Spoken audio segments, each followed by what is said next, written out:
सभी को जय मसीह की। प्रभु आप सभी को बहुत आशीष दे। क्या आपने कभी पश्चाताप किया है? क्या आप जानते हो पश्चाताप का मतलब क्या होता है? क्या सच्चा पश्चाताप क्या होता है? क्या ऐसा कौन सा पश्चाताप है जिसके द्वारा हम अपने जीवन में प्रभु की दया को, प्रभु के बड़े अनुग्रह को देख सकते हैं? ऐसा कौन सा पश्चाताप है जिसके द्वारा हमारा रिश्ता परमेश्वर के साथ फिर से अच्छा हो सकता है और फिर से हमारी समस्याएं खत्म हो सकती हैं और हमारे नुकसानों की भरपाई हो सकती है और परमेश्वर के बड़े हाथ को हम अपने जीवन में, अपनी लाइफ के हर एक हिस्से में देख सकते हैं? ऐसा कौन सा पश्चाताप है? सिर्फ सॉरी बोलना ही काफी नहीं है। ध्यान से समझना, बहुत गहरी बातें हैं। क्योंकि जब दाऊद से पाप हुआ था, दाऊद ने कुछ ऐसे काम किए थे, कुछ ऐसे शब्द कहे थे और उनके अनुसार पर दाऊद ने काम भी किया, तब दाऊद के जीवन में क्षमा आई थी। क्षमा ऐसे ही नहीं आ जाती है, क्योंकि लिखा है कि जो अपने अपराध छिपा रखता है उसका काम सफल नहीं होता, वरन जो उनको मान लेता और छोड़ भी देता है उस पर दया की जाएगी।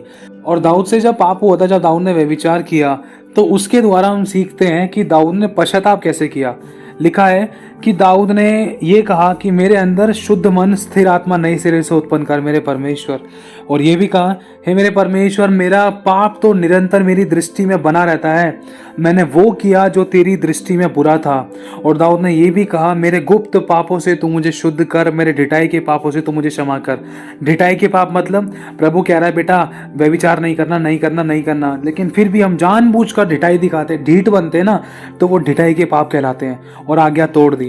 और दूसरा है गुप्त पाप। चाहे इंसान, चाहे कोई लड़का है, चाहे कोई लड़की, किसी भी प्रकार से गुप्त में, चाहे माँ बाप से छुपा रहे हैं, चाहे हम किसी मनुष्य से छुपा रहे हैं, जो बात हम छुपाते हैं ना और जिसको छुपके से करते हैं, एक तरीके से ध्यान रखना, वो पाप है। आप और मैं जिस संसार में हैं, इस संसार में पाप को छुपाया जाता है, लेकिन हमारा खुदावन कहता है कि जो गुप्त में होता है ना, परमेश्वर उसका चौड़ों में प्रचार करता है। इसीलिए खुदावन कहता है कि अपनी गलती को मान लो। क्योंकि उदाहरण के तौर पर, जैसे अगर कोई लड़का और लड़की है, गुप्त में व्यभिचार कर रहे हैं, किसी को नहीं पता, दोनों लड़का लड़के के घर वालों को नहीं पता, लेकिन एक टाइम ऐसा आएगा जिस टाइम पर उनका ऐसा भांडा फूटेगा कि चौड़े में उनकी बेइज्जती ऐसे हो जाएगी। क्यों? क्योंकि उन्होंने खुदावन के न्याय को अपने विरुद्ध में ललकारा है। क्योंकि पाप की मजदूरी मृत्यु है। उन्होंने पापों से मन नहीं फिराया है, उन्होंने गलतियां करना नहीं छोड़ा है। वो बार बार व्यभिचार पर व्यभिचार, व्यभिचार पर व्यभिचार, उन्होंने ना अपनी जानी, ना ही अपने वंश की, और ना ही अपने माता पिता की, ना ही अपने गली मोहल्ले की, खासकर परमेश्वर की आज्ञा को भी तोड़ डाला। क्योंकि लिखा है, जानबूझकर पाप करने वाले के लिए फिर कोई बलिदान बाकी नहीं है। तो लिखा है, जो तू गुप्त में करता है उसका चौड़े में प्रचार किया जाएगा, कोटों से प्रचार किया जाएगा। और दूसरी बात यह है, अगर आप गुप्त में कुछ भलाई कर रहे हो ना, गुप्त में किसी गरीब और अनाथ और विधवाओं की मदद कर रहे हो, तो उसका भी परमेश्वर आने वाले टाइम में चौड़े में प्रचार कराएगा। देख देख भाई, ये वाली जो बहन खड़ी है ना, जो यहाँ पर खड़ी है, ये बहन है ना भाई, इस बहन ने ना बहुत दूसरों के लिए प्रार्थनाएं की हैं, बहुत आंसू बहाए हैं। ये बहन है ना दूसरों के लिए ना बहुत मदद सहायता करती है। ये बहन ऐसे नहीं खड़ी होगी आज यहाँ पर, मतलब इस बहन ने भी बहुत आंसू बहाए हैं, जब ये आज यहाँ पर है। इस बहन ने दूसरों की अनाथ और विधवाओं की मदद करी है, बीमारों को चंगा करने के लिए उनकी प्रार्थना करती थी और लोगों के लिए महीनों महीनों तक उपवास रखे हैं। इस भाई ने दूसरों के लिए अपनी नौकरी, बिजनेस पर भी दाव लगा दिया था, और मतलब दूसरों के बच्चों के लिए इस भाई ने उपवास रखे हैं, प्रार्थनाएं की हैं, दुख उठाकर दूसरों के घरों में जा जाकर प्रार्थनाएं की हैं। दूसरों की समस्या को अपनी समस्या जाना है, दूसरों के दुख को अपना दुख जाना है। तो इसे कहते हैं बोना। गुप्त में जो परमेश्वर के लोगों ने कराया ना, आने वाले टाइम में वो चौड़े में प्रचार किया जाएगा। क्या करा है गुप्त में? बस बात सारी ये है। तो जिस तरीके से दाऊद ने जो गुप्त में किया था, क्या किया था? पाप किया था, तो उस व्यभिचार का फल दाऊद के कुछ बच्चों को भी भुगतना पड़ गया था, यहाँ तक कि जान भी चली गई थी। क्यों? क्योंकि परमेश्वर का वचन, एक एक वचन ताया हुआ है, जब उसने स्वयं पहले ही बता दिया है कि ऐसी ऐसी गलती तुम मत करना, अगर करोगे तो ये फटका पड़ सकता है, ये नुकसान हो सकता है, ये जान जा सकती है। लेकिन जानबूझकर अगर लड़का और लड़की फिर व्यभिचार करे जा रहे हैं, तो लिखा है साफ वचन में कि पाप की मजदूरी तो मृत्यु है। जब पाप कर रहा है तो उसकी मजदूरी तो इंसान को मृत्यु ही है। लेकिन अगर व्यक्ति अपने पश्चाताप करता है, पापों से तौबा करता है, मन फिराकर गढ़ की ओर फिरता है, गढ़ का मतलब यहोवा हमारा दृढ़ गढ़ है, मतलब धर्मी उसमें भागकर छुप जाते हैं और शरण पाते हैं। गढ़ मतलब होता है कि यहोवा हमारी चट्टान है, यहोवा हमारा परमेश्वर, वो परमेश्वर है जो हमें हर प्रकार की समस्याओं से, परेशानियों से, बीमारी से, दुर्घटनाओं से और हर प्रकार के शत्रुओं से बचाने की सामर्थ्य और ताकत रखता है। उसे कहते हैं यहोवा। ध्यान रखना। तो इसी तरीके से प्रभु चाहता है कि आज हम लोग अपने गुप्त पापों से तौबा करें। आज 5 से 10 मिनट लेकर रात को सोने से पहले एक छोटी सी प्रार्थना अपने लिए ज़रूर करें।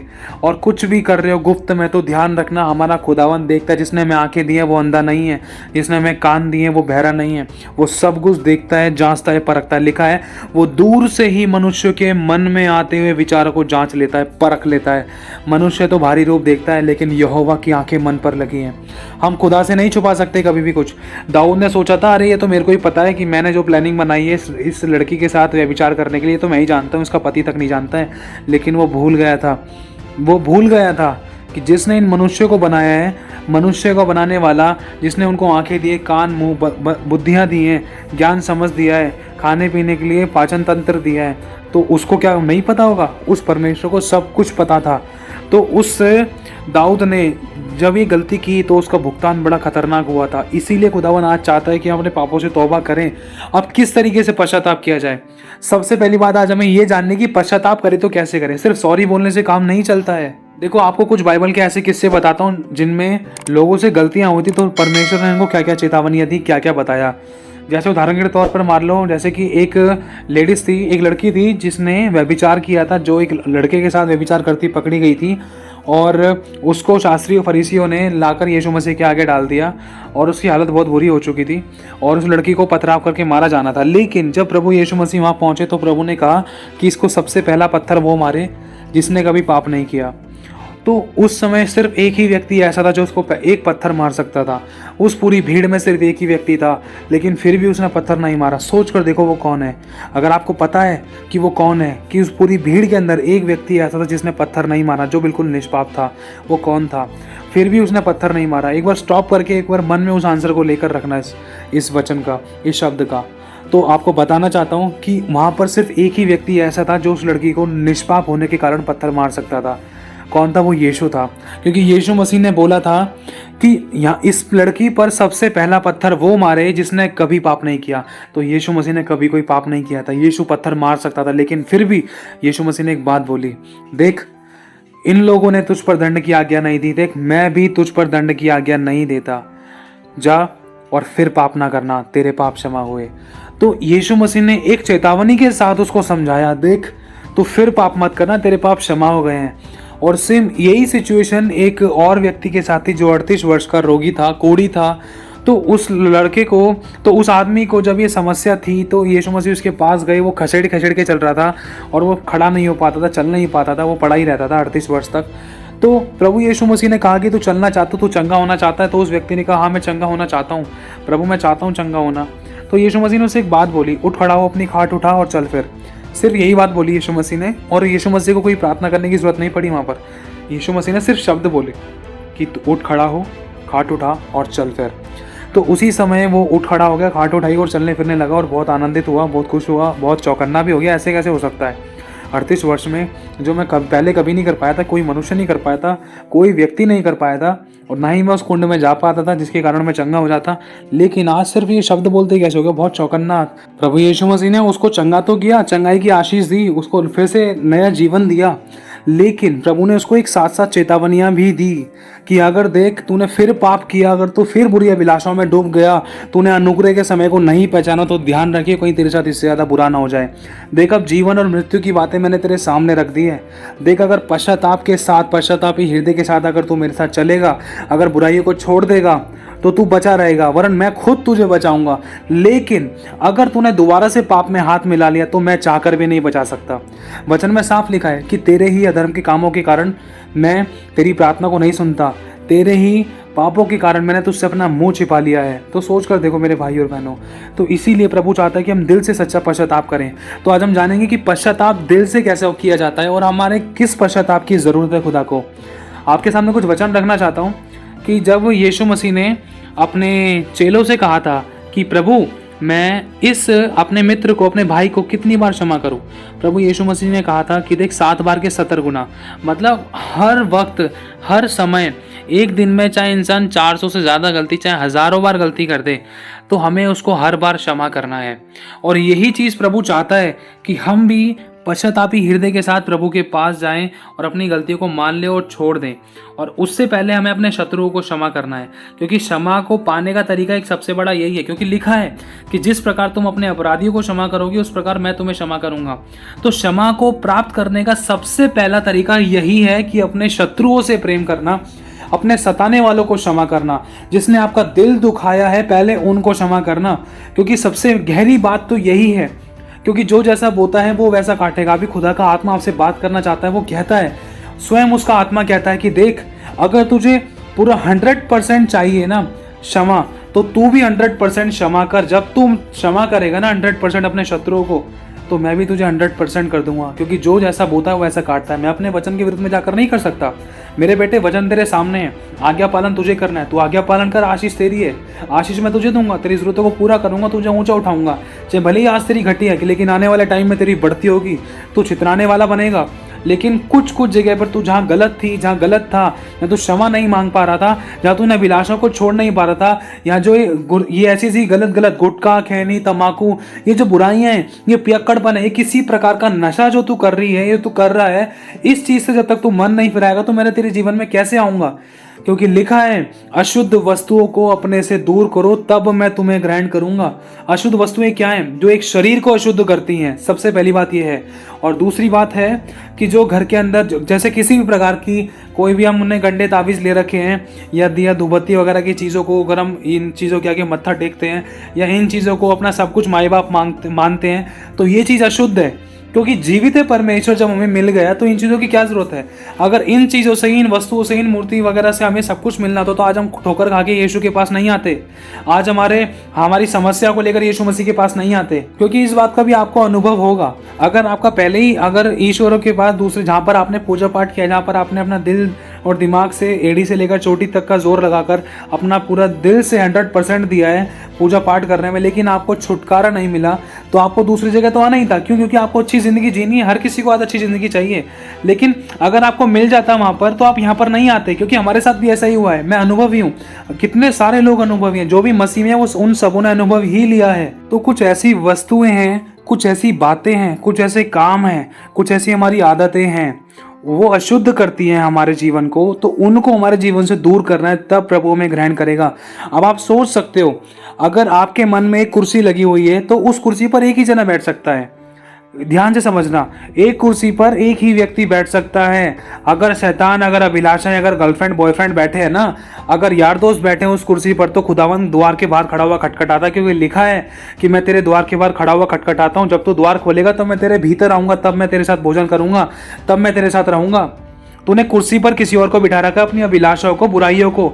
पश्चाताप करने का कोई फायदा नहीं है। अपने मन के अंदर के विरोध को निकाल, जो उस कुर्सी पर बैठा है उसको निकालना जरूरी है। उसके बाद ही खुदावंद की क्षमा हमारे हृदय में वास करेगी। ऐसे ही नहीं क्षमा वास कर जाती है। ऐसे 10,000 बार चाहे सॉरी बोल लो, चाहे हजारों बार उपवास रख लो, कोई फायदा नहीं है, कोई भी फायदा नहीं है। क्यों? क्योंकि हमने बुराइयों को, कामों को, गलत अभिलाषाओं को छोड़ा ही नहीं है। चाहे 1000 बपतिस्मे ले लें, चाहे हजारों चर्चेस में चले जाएं, पहले सूखे पापी थे, आज गीले पापी हैं। ये सच्चाई है, ये सच्चाई है। पहले पहले नॉन बैप्टाइज सिनर थे, आज बैप्टाइज सिनर है। इसी तरीके से मेरे भाई और बहनों में जानना जरूरी है कि पहले हम जब बिना बपतिस्मा लिए पाप करते थे, आज हमने बपतिस्मा ले भी लिया तो उससे क्या फायदा है? पाप तो जारी है, पाप तो कंटिन्यूसली है ना, पाप तो लगातार हम कर ही रहे हैं। हमने कौन सी बुराइयां छोड़ दी? बस हमने पानी की डुबकी ले ली। इसे सच्चा बपतिस्मा नहीं कहते हैं। सच्चा बपतिस्मा होता है मन का खतना करना। ध्यान से समझना मेरे भाई और बहनों, मन का खतना करना, मन से पश्चाताप करना। स्वर्ग में कौन जा सकता है? स्वर्ग लोक में कौन जा सकता है? वही जा सकता है जिसने पापों से तौबा किया है। बपतिस्मा जिंदगी के लिए बहुत जरूरी है, लेकिन वो भी लेना है। लेकिन उसको लेने का तरीका क्या है? आप सोच सकते हो कि डाकू ने बपतिस्मा लिया था जो यीशु मसीह के साथ में लटका हुआ था। 2 डाकू थे। आप ध्यान से समझना कि किसे कहते हैं पश्चाताप। आज हम लोग सॉरी तो बोल देते हैं, लेकिन उसकी क्षमा, क्या सच में हमारे जीवन में क्षमा परमेश्वर की आई है? क्या सच में प्रभु का अनुग्रह और ग्रेस आया है हमारे जीवन में? हम मुंह से तो बोल देते हैं सॉरी भाई, सॉरी ये वो, सॉरी ये वो, लेकिन हमारे पश्चाताप का क्या बेनिफिट है? क्या हमारा पश्चाताप पूरे दिल से है, या फिर सिर्फ हम नाम ले रहे हैं, या फिर बस मुंह से बोल कर दिखा रहे हैं, या बस ऐसे ही बोल रहे हैं हाँ भाई चल माफ़ कर दे, चल तू जा, अब मत बोल, ये है वो है, लेकिन कड़वाहट तो मन के अंदर है। चाहे मुंह से बोल दिया माफ़ कर दिया, लेकिन कड़वाहट तो निकाली नहीं। जब हल्की सी बहस हुई फिर पुराने मुर्दे उखाड़ना शुरू कर दिया। अगर पुरानी बातें उखड़ रही हैं तो इसका मतलब हमने माफ़ नहीं किया है। क्यों? क्योंकि पुरानी बातें अभी हमारे मन के अंदर है, जिसने घाव कर रखे थे कि इसने मेरे साथ ऐसे कैसे कर दिया, उसने मेरे साथ ऐसे कैसे कर दिया, उसने धोखा दे दिया, उसने दिल दुखा दिया, उसने चोरी कर ली, उसने मेरा पैसा मार लिया, उसको माफ़ नहीं करूंगा। अगर माफ नहीं करना है तो हम भी माफी नहीं पा सकते, क्योंकि साफ है खुदावन ने भी जड़ पकड़ी है हमारी। ध्यान से समझना, वो हमारा बाप का भी बाप है, वो सब कुछ जानता है। उसको पता है कि हम कैसे कैसे संभलेंगे, उसको पता है कि हम कैसे उसके अंडर में अच्छे से काम करेंगे, उसको सब करने आता है। हम लोग क्या करते हैं, जैसे अगर हमें घी निकालना है ना, तो हम कई बार उंगली टेढ़ी करके घी निकालते हैं। हम यही तो कहते हैं ना, अगर सीधी उंगली से घी नहीं निकलता तो उंगली टेढ़ी करनी पड़ती है। लेकिन हमसे पहले जिसने हमें बनाया ना, वो हमारा परमेश्वर है। वो डब्बा गर्म करता है सीधा, उसको उंगली घुमाने की जरूरत नहीं होती है, वो सीधा डब्बा गर्म करता है, घी अपने आप पानी बन जाता है। इसी तरीके से मेरे भाई और बहनों, वो हमसे भी ज़्यादा चालाक, हमसे भी ज़्यादा चतुर और बुद्धिमान है। लिखा है उसकी बुद्धि तो अगम है, अगम, जिसकी कोई सीमा ही नहीं है। वो हमारे अंत को आदि से जानता है। तो सोच कर देखो, हम उस परमेश्वर की आंखों में धूल कैसे झोंक सकते हैं। इसी तरीके से मेरे भाई और बहनों, चाहे गुप्त में करे हों चाहे चौड़े में करे हों, हमें अपने पापों का पश्चाताप करना ज़रूरी है। अब सोच कर देखो, जब उस व्यक्ति ने करा था जो प्रभु यीशु मसीह के साथ क्रूस पर, सूली पर लटका हुआ था, एक तरफ दूसरा डाकू था और दूसरी तरफ यीशु मसीह के, मतलब दाएं और बाएं दोनों तरफ एक एक डाकू थे। तो उसमें से एक डाकू यीशु मसीह का मजाक उड़ा रहा था और दूसरा डाकू ने ऑन द स्पॉट रिपेंट करा। उस डाकू ने बपतिस्मा नहीं लिया था। ध्यान से समझना, उसके पास आखिरी में सिर्फ वही 3 से 2.5 घंटे थे जब वो लटका हुआ था। उसके बाद ही प्रभु यीशु मसीह ने उसको स्वर्ग में अनंत काल का जीवन दे दिया, वरन उसको जीते जी कह दिया। क्यों? क्या कहा कि तू आज ही मेरे साथ स्वर्ग लोक में होगा। कब कहा? जब उसने कहा, जब उस डाकू ने अपनी गलती को माना, प्रभु तेरा राज्य आए तो मेरी सुधि लेना। और हम तो अपने किए हुए की सजा पा रहे हैं, मतलब हमने तो गलत किया है, जब भी तो हम यहाँ लटके। प्रभु तू तो निष्पाप है, प्रभु तेरा राज्य आए तो मेरी सुधि लेना। मैं मन फिराता हूँ, पापों से तौबा करता हूँ, क्योंकि मेरे पाप के कारण आज मैं यहाँ लटका हूँ। तो सच में प्रभु है, जब तेरा राज्य आएगा ना तो मेरी सुधि लेना। तो उसी समय यीशु ने कह दिया कि देख, आज ही तू मेरे साथ स्वर्ग लोक में होगा। खुदावन ने पहले ही कह दिया। उसको बपतिस्मा लेने की उस समय जरूरत नहीं पड़ी थी। क्यों? क्योंकि परिस्थिति ऐसी थी। लेकिन आज जब हम बपतिस्मा ले सकते हैं तो हमें लेना चाहिए, बिल्कुल भी मौका नहीं छोड़ना है। लेकिन बपतिस्मे की गहराई भी जानना जरूरी है। ध्यान से समझना, अगर मैं रोजाना सुबह से लेकर शाम तक 1000 बपतिस्मे ले लूँ ना, चाहे हजारों कलीसिया में चला जाऊँ, चाहे वर्ल्ड के फेमस पास्टरों के द्वारा ही बपतिस्मा ले लूँ, चाहे उनके हाथ अपने सर पे धरवा लूँ, लेकिन अगर पाप कर रहा हूँ ना, अगर मेरा पाप जारी है तो कोई भी फायदा नहीं है। खुदा द्वार के बाहर खड़ा हुआ खटखटाता है, क्योंकि पापों की अभिलाषाएं तो अंदर घर में कुर्सी पर बैठी हुई हैं, मन के अंदर। और एक कुर्सी पर एक ही जना बैठ सकता है, या तो वो अभिलाषाएं, या तो बुराइयां, या तो नामाफी की बातें, या तो ढाह या जलन या ईर्ष्या, या वो अभिलाषाएं, या वो गलत आदतें, या वो यार दोस्त, या फिर कोई गर्लफ्रेंड या बॉयफ्रेंड, या वो ब्लू फिल्में। ये सब चीज़ें कुर्सी पर एक जगह बैठी हुई है ना, तो यीशु मसीह नहीं बैठ सकता है किसी की गोद में। ध्यान से समझना, यीशु मसीह जब आएगा, जब बैठेगा ना, उसके लिए कुर्सी खाली चाहिए। अगर उदाहरण के तौर पर अगर आपके घर में कोई मेहमान आया है, मान लो जैसे मैं ही आ गया, अब मैं आ गया तो आप मुझे कुर्सी दोगे अपनी, अब मैं कुर्सी पर बैठा हूँ और अचानक फिर एक और मेहमान आ गया, परमेश्वर का कोई बड़ा अभिषिक्त आ गया और आपके पास सिर्फ एक ही कुर्सी है, तो वो बैठेगा कैसे? उसको बैठने के लिए भी मुझे उठना पड़ेगा। जब तक मैं नहीं उठूंगा तब तक वो नहीं बैठ सकता, क्योंकि कुर्सी एक ही है। इसी तरीके से हमारे मन वाली कुर्सी के अंदर कौन बैठा हुआ है, पश्चाताप कैसे करना है, और किस तरीके से हम क्षमा को पाएंगे, और किस तरीके से हम उन बुराइयों को अपने जीवन में से निकाल पाएंगे, उस कुर्सी पर से हटा पाएंगे, और किस तरीके से प्रभु यीशु मसीह को द्वार से अंदर बुलाकर हमारे मन में उसको बिठा पाएंगे, किस तरीके से हम अपने जीवन पर उसको कंट्रोल देंगे। बात सारी ये है, हमें जानना है मेरे भाई और बहनों की पश्चाताप है क्या, किस तरीके से पश्चाताप किया जाता है।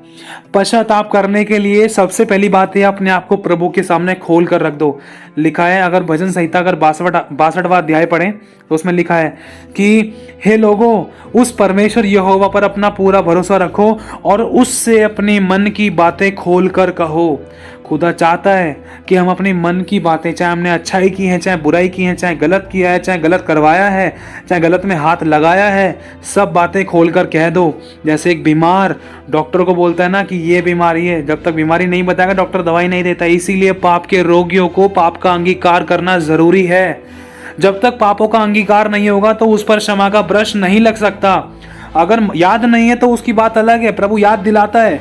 लेकिन अगर याद है, मालूम है कि मैंने पाप कर दिया, अगर उसका पश्चाताप नहीं कर रहे हैं, अगर मेल मिलाप नहीं कर रहे हैं अपने लोगों से, अपने दोस्तों से, मित्रों से जिनके साथ हमने गलत व्यवहार किया है, अगर हम उनसे माफ़ी नहीं मांग रहे हैं तो प्रभु भी हमें माफ़ नहीं कर सकता है। ध्यान रखना, उदाहरण के तौर पर ध्यान से समझना, जैसे मैंने बहुत बड़े बड़े दान पुण्य कर रहा हूँ, अनाथ और विधवाओं की मदद सहायता कर रहा हूँ और भले भले काम कर रहा हूँ, नंगों को कपड़े बांट रहा हूँ और भूखों को रोटी बांट रहा हूँ, लेकिन मैं अपने भाई से बैर रख रहा हूँ।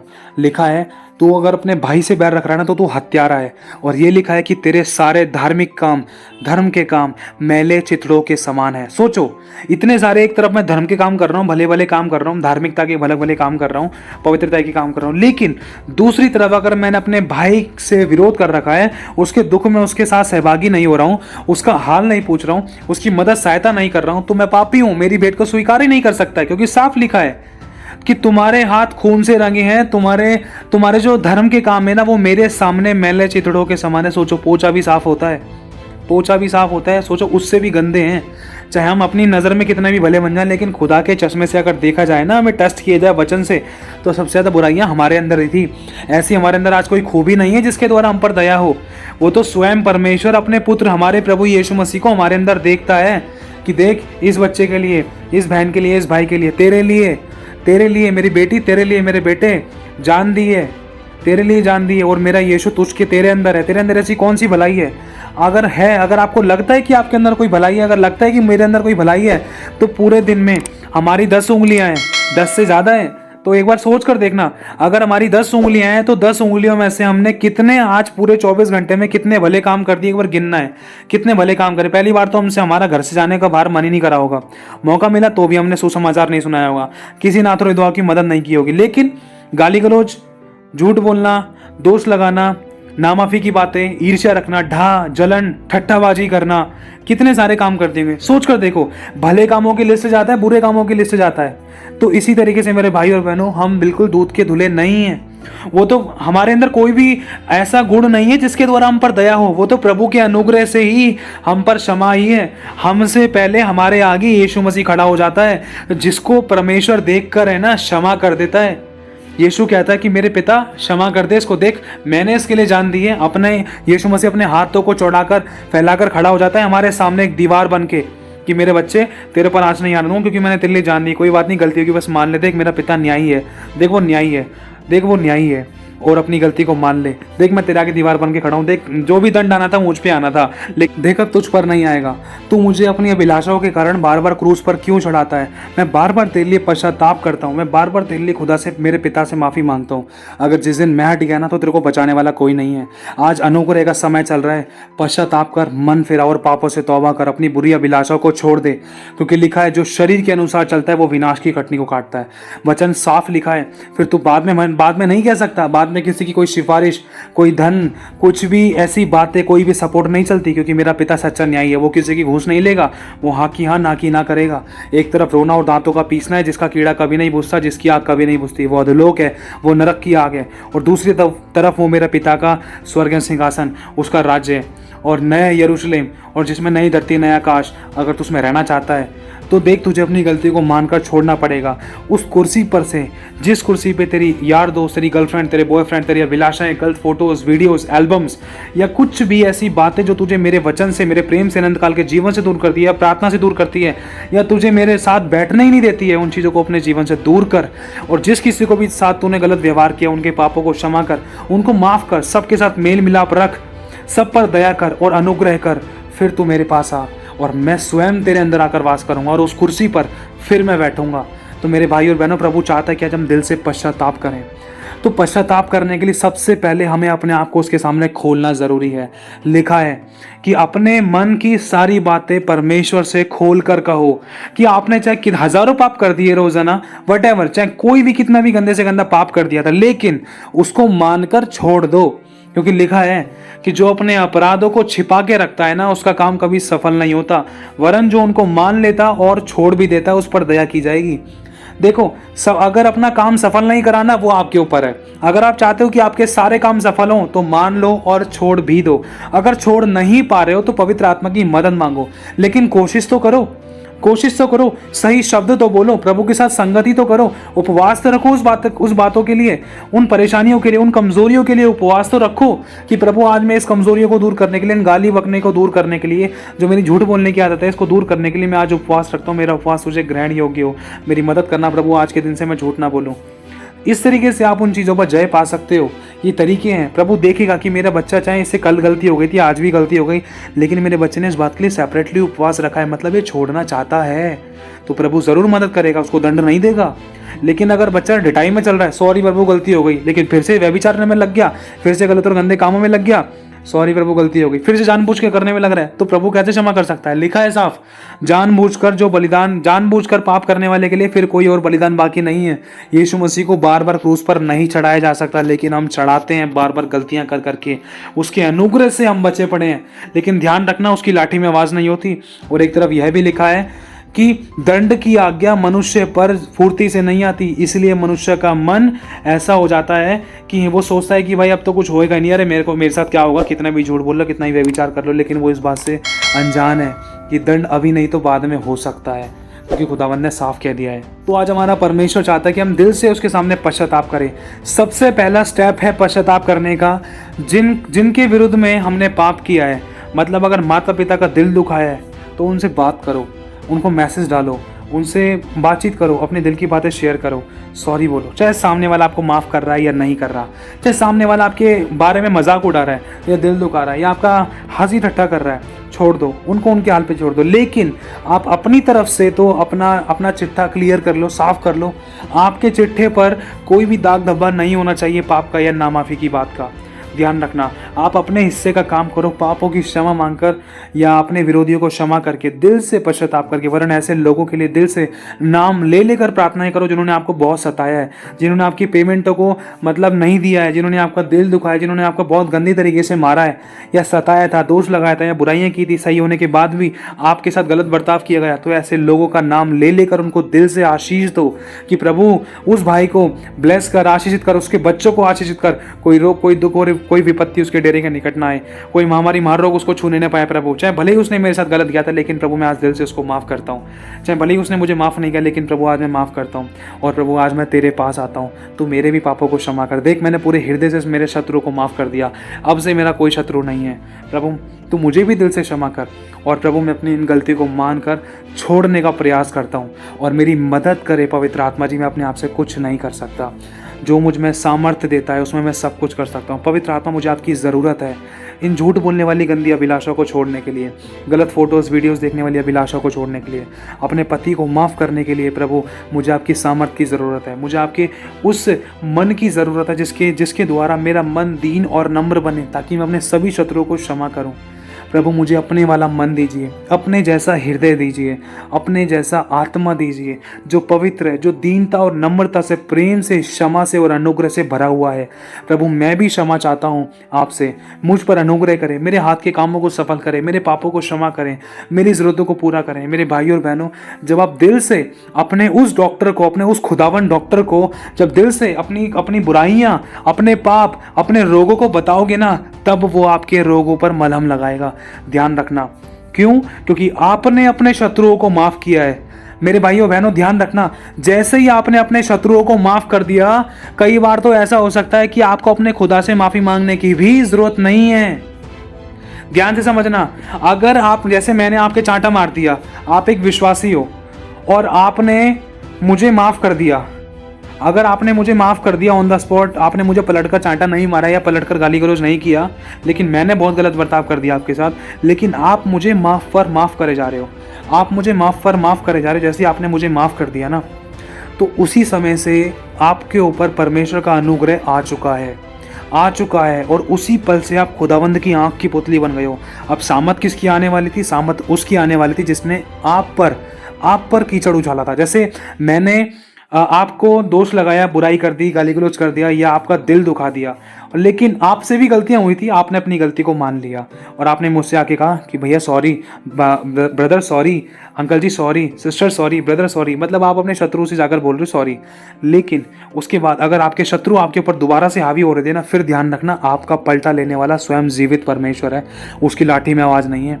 आप परमेश्वर की आंख की पुतली बन जाओगे उसी समय।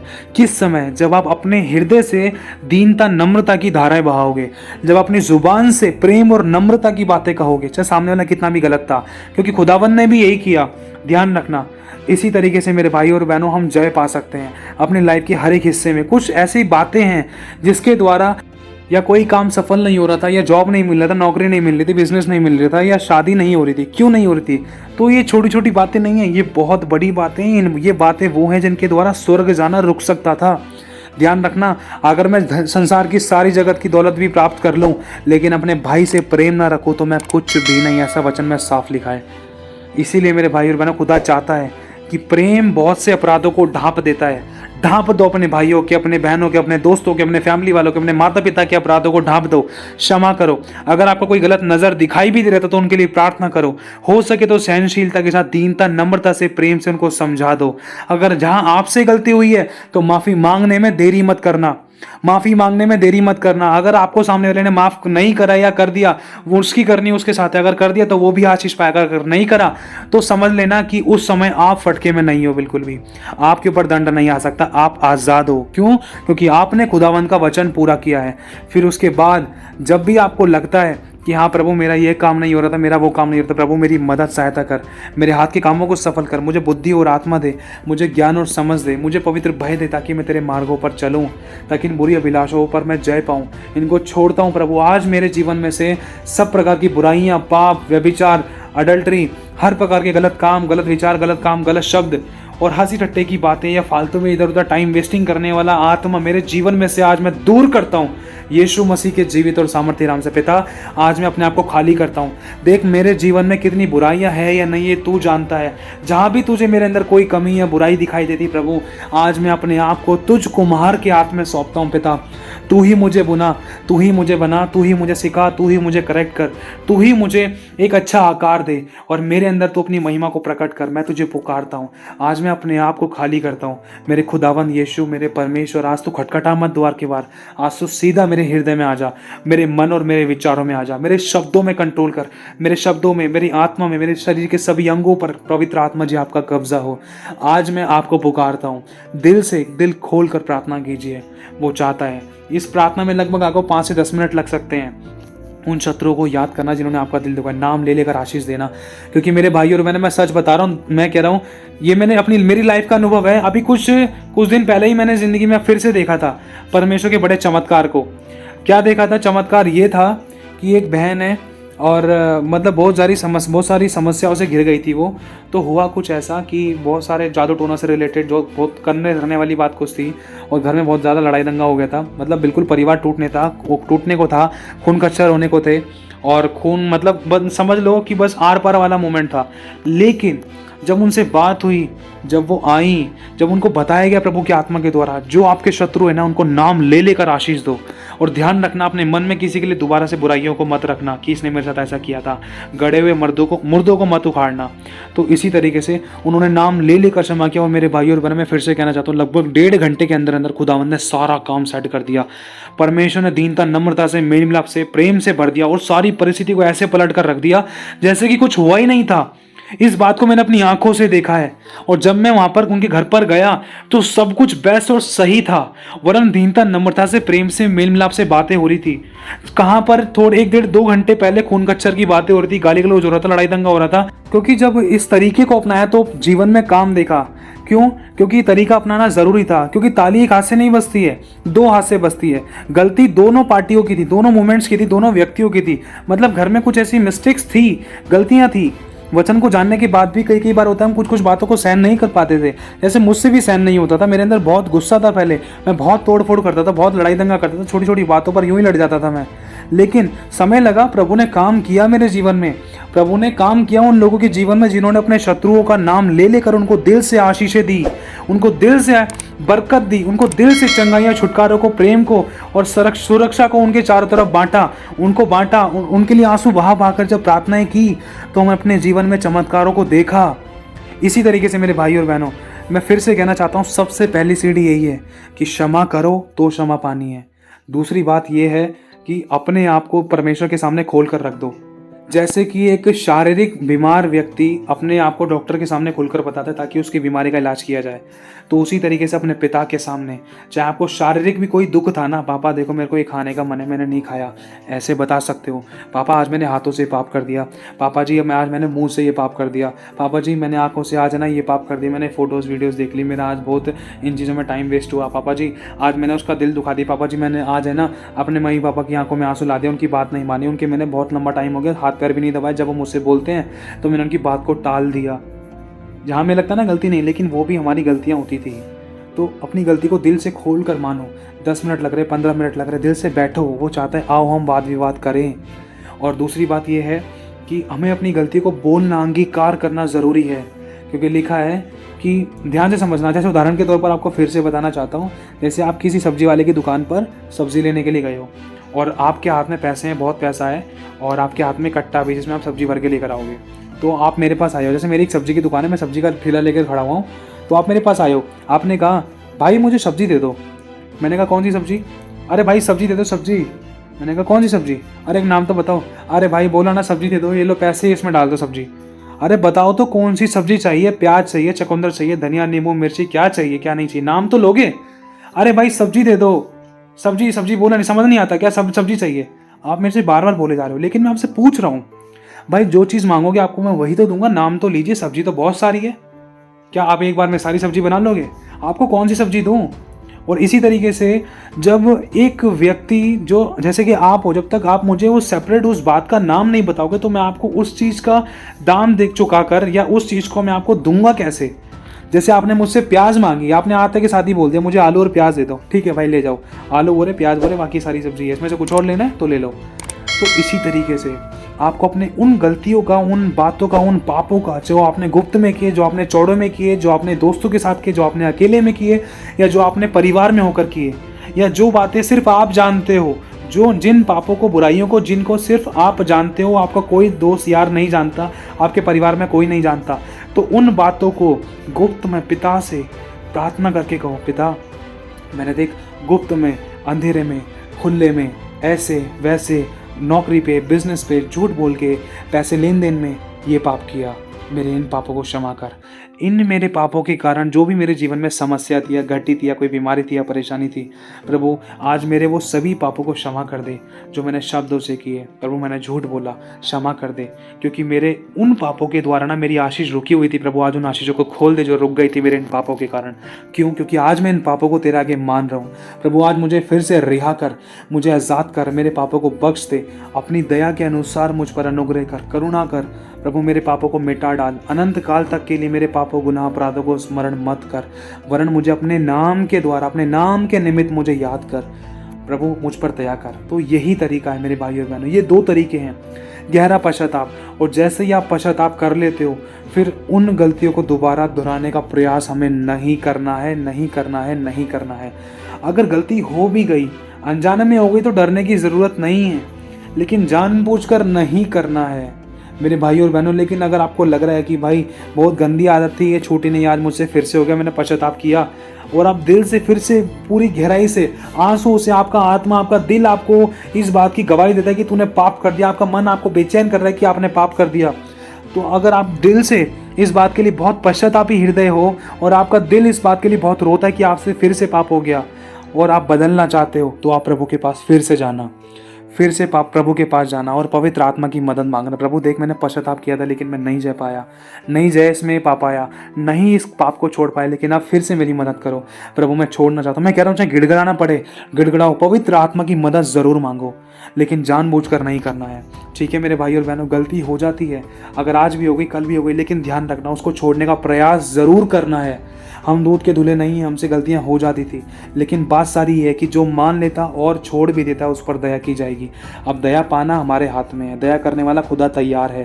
ताली एक हाथ से नहीं बसती, दो हाथ से बसती है। हमें अपने हिस्से का खाना खाना है, पश्चाताप करने के लिए अंगीकार करना है और दूसरों को माफ़ करना है, फिर खुदावंद के पास आना है, अपने आप को उसके सामने खोल कर बतलाना है कितनी अच्छाई है कितनी बुराई है। जब तक वो खोल कर नहीं बतलाएंगे तब तक क्षमा नहीं आ सकती है, जिस कारण हमारे जीवन में ब्लेसिंग्स नहीं आ रही थी, चाहे परिवार की हो, चाहे प्रेम की हो, चाहे दया की हो, चाहे क्षमा की आशीष हो। क्यों? क्योंकि हमने भी तो दूसरों के साथ गलत बर्ताव किया है, तो हमारे साथ क्यों नहीं होना था? बात तो सारी यही है। जब हम दूसरों को क्षमा करेंगे ना, दूसरों से लड़ना भिड़ना बंद कर देंगे, दूसरों को क्षमा कर देंगे, तो हमें भी क्षमा मिल जाएगा, हमारे भी वो वाले मोमेंट्स बिल्कुल ठीक हो जाएंगे। वो क्या, और भी सारी घर की परिस्थितियाँ अच्छी हो जाएंगी।